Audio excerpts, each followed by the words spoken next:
ప్రపంచంలోని అత్యంత ధనవంతుడు బిలియనర్ వ్యాపారవేత్త ఎలాన్ మస్క్కు అమెరికాలోని డెలావేర్ కోర్టు షాక్ ఇచ్చింది. టెస్లా కంపెనీ సీఈఓగా ఆయనకు అందుతున్న భారీ వేతనం చాలా ఎక్కువని, అంత ఇవ్వడం కుదరదని తీర్పు వెలువరించింది.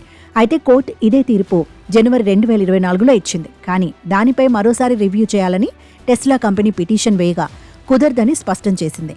ఎలాన్ మస్క్కు సోషల్ మీడియా ప్లాట్ఫామ్స్ ఎక్స్, అంతరిక్షంలో రాకెట్ లాంచ్ చేసే స్పేస్ ఎక్స్ సంస్థ, ప్రముఖ ఎలక్ట్రిక్ వాహనాల కంపెనీలో టెస్లాలో వాటాలున్నాయి. ఈ కంపెనీలకు ఆయన సీఈఓగా కూడా ఉన్నారు. ఈ క్రమంలో టెస్లా కంపెనీలో ఆయన సీఈఓ పదవిలో ఉంటూ వార్షికంగా $56 బిలియన్, దీన్ని మన కరెన్సీలో చెప్పాలి అంటే 48 లక్షల కోట్ల వేతనం పొందుతున్నారు.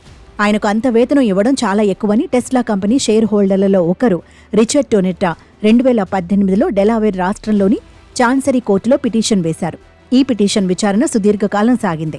$2.6 బిలియన్ వేతనం పొందే మస్క్ అనతి కాలంలో తన వేతనం $56 బిలియన్ పెంచుకున్నారని, టెస్లా కంపెనీ బోర్డు డైరెక్టర్లు కూడా మస్క్ చెప్పుచేతల్లో ఉన్నారని పిటిషన్లో రిచర్డ్ పేర్కొన్నారు.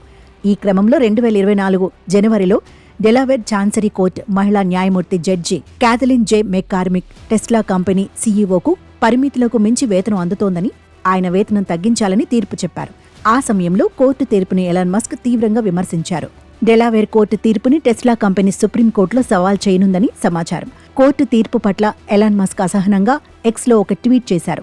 డెలావేర్ కోర్టు తీర్పు భారీ అవినీతిని సూచిస్తోందని ఆయన ట్వీట్లో రాశారు.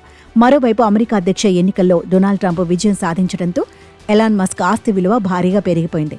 ఇటీవలే ఆయన కంపెనీల షేర్ల విలువలు భారీగా పెరిగిపోయి ఆయన నికర ఆస్తుల విలువ $340 బిలియన్ చేరింది.